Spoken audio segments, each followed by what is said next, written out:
What's going on, guys?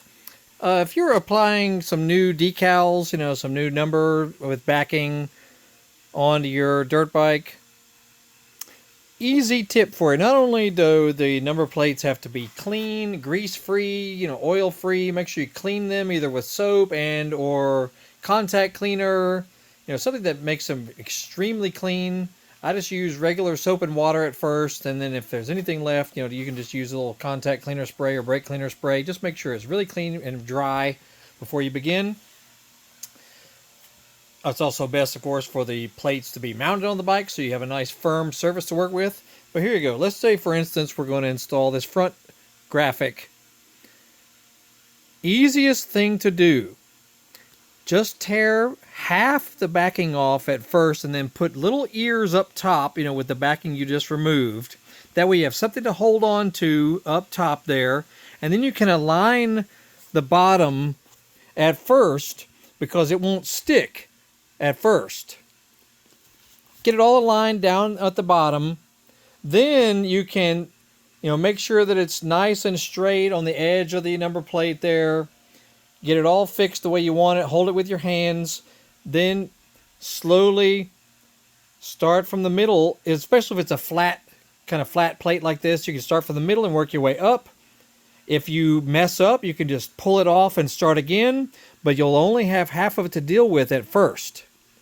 Because if you try to do it all, if you remove all of the backing, it just becomes a big mess if there's a problem.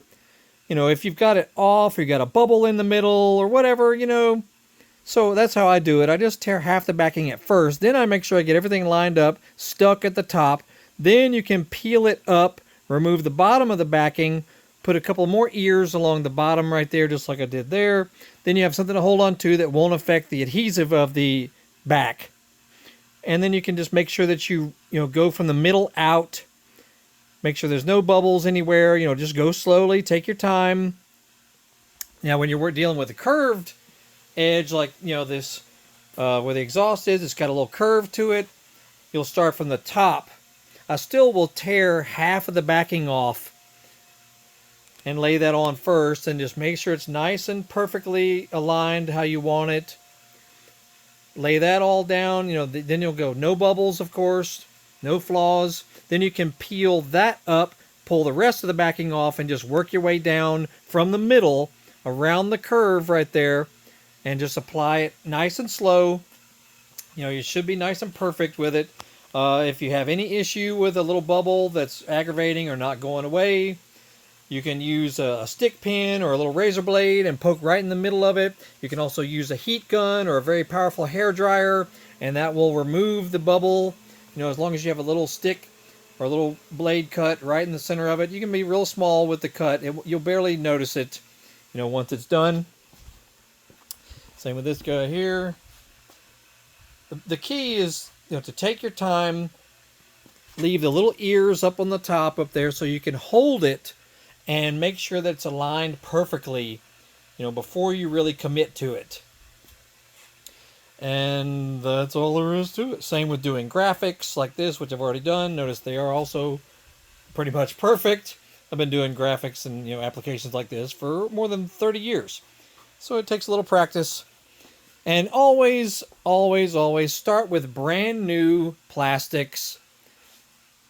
I know, now if yours are barely used, basically new, that may be okay, but if yours are older, got a lot of scratches, scrapes, dirt and whatnot on them, I recommend you replace the plastics and start over if you're trying to do a good job of putting on new graphics and numbers and whatnot.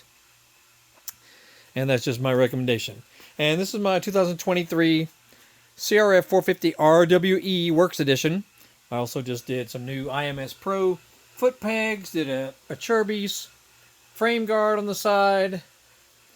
It has the new 2024 50th anniversary seat that I just installed. Looks awesome. This bike is just fantastic. I wish I got to ride it more. I just don't have time.